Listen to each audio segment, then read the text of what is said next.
Assalamualaikum warahmatullahi wabarakatuh. Apa kabar anak-anak? Semoga kalian semua dalam keadaan sehat walafiat. Baik anak-anak, untuk kesempatan kali ini kita akan belajar dari lanjutan bab 1, yaitu memahami kedudukan dan fungsi Pancasila.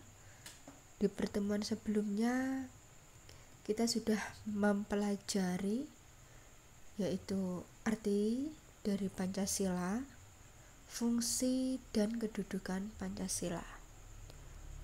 Khusus untuk pertemuan kali ini, kita akan membahas mengenai makna Pancasila sebagai dasar negara dan pandangan hidup. Seperti biasa, sebelum pemaparan saya mulai, Bulim akan menyampaikan tujuan pembelajaran kali ini.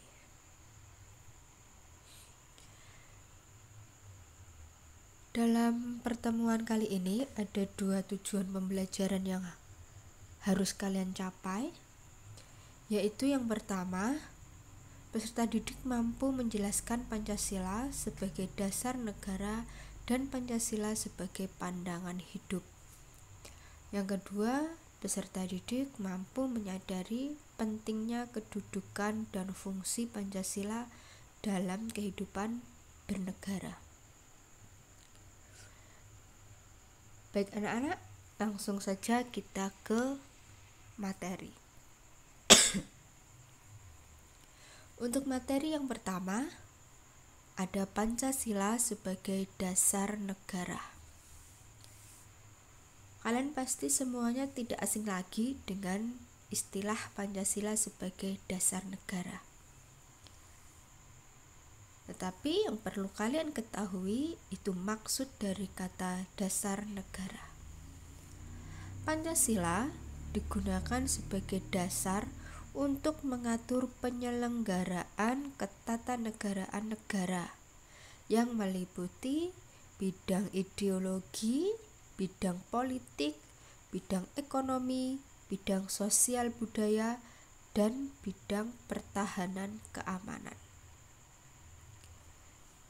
Ini yang dimaksud sebagai Pancasila sebagai dasar negara. Sekarang kita lanjut ke pembahasan berikutnya. Ada Pancasila sebagai pandangan hidup bangsa. Pancasila sebagai pandangan hidup itu dipergunakan sebagai petunjuk dalam kehidupan sehari-hari masyarakat Indonesia, baik dari segi sikap maupun perilaku. Masyarakat Indonesia harus selalu dijiwai oleh nilai-nilai luhur Pancasila. Jadi semua tindak tanduk kita, sikap kita, perilaku kita itu harus sesuai dengan Pancasila. Itu yang dimaksud Pancasila sebagai pandangan hidup bangsa atau sebagai pandangan hidup. Baik anak-anak, kita lanjut ke materi berikutnya. Menyadari pentingnya kedudukan dan fungsi Pancasila dalam kehidupan bernegara itu berarti kita harus paham dengan nilai-nilai Pancasila sebagai dasar negara dan pandangan hidup. Bagaimana cara kita memahaminya? Kita harus tahu arti penting dari setiap sila-sila yang ada pada Pancasila. Kita kupas satu persatu anak-anak. Yang pertama adalah sila pertama, ketuhanan yang Maha Esa. Pada lambang negara kita, sila pertama itu disimbolkan dengan gambar bintang. Nilai yang terkandung di dalam sila pertama ini diantaranya ada membina kerukunan hidup di antara sesama umat beragama dan kepercayaan terhadap Tuhan yang Maha Esa. Jadi kita harus membina kerukunan baik dengan pemeluk agama yang sama dengan kita maupun dengan pemeluk agama yang berbeda dengan kita, dan pemeluk kepercayaan terhadap Tuhan yang Maha Esa. Kemudian nilai yang kedua itu tidak memaksakan suatu agama dan kepercayaan terhadap Tuhan yang Maha Esa kepada orang lain. Jadi kita tidak boleh memaksakan agama kita supaya diikuti oleh orang lain, karena itu tidak sesuai dengan Pancasila. Jadi kita tidak boleh memaksakan anak-anak ya, meskipun ada teman kita yang berbeda agama dengan kita harus menghormati orang tersebut. Itu nilai dari sila pertama. Sekarang nilai untuk sila yang kedua. Ada kemanusiaan yang adil dan beradab. Pada sila kedua dilambangkan rantai emas. Di sini terkandung nilai, diantaranya menjunjung tinggi nilai-nilai kemanusiaan. Yang kedua, gemar melakukan kegiatan kemanusiaan. Di sini Bulip kasih contoh kegiatan donor darah yang dilakukan oleh para pelajar. Itu misalkan salah satu di antaranya. Banyak sekali anak-anak contohnya. Kemudian nilai yang terkandung dalam sila yang ketiga yaitu Persatuan Indonesia. Pada lambang negara kita, sila yang ketiga itu dilambangkan dengan pohon beringin.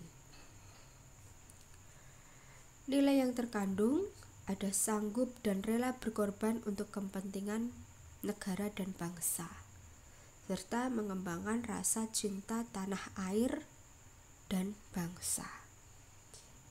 Kita harus tetap menjaga persatuan dan kesatuan bangsa, meskipun di dalam bangsa kita itu terdapat banyak sekali kebinekaan.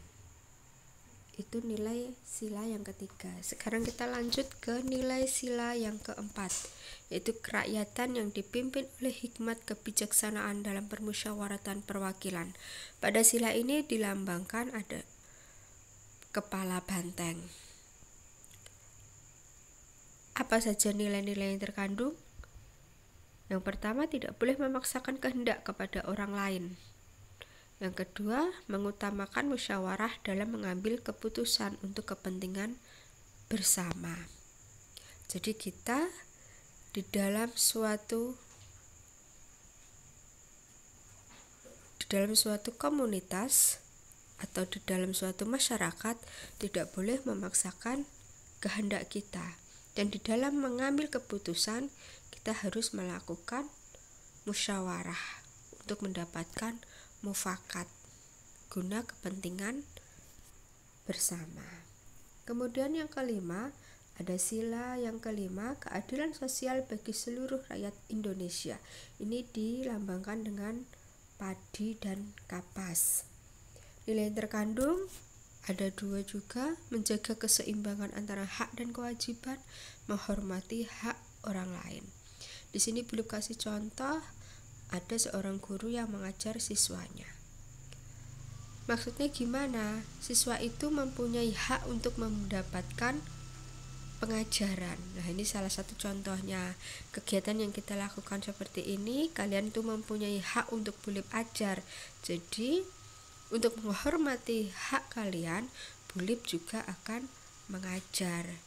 Itulah yang dimaksudkan dengan sila ke-5. Sampai di sini anak-anak materi kita. Jika nanti ada yang tidak jelas bisa ditanyakan. Terima kasih. Wassalamualaikum warahmatullahi wabarakatuh.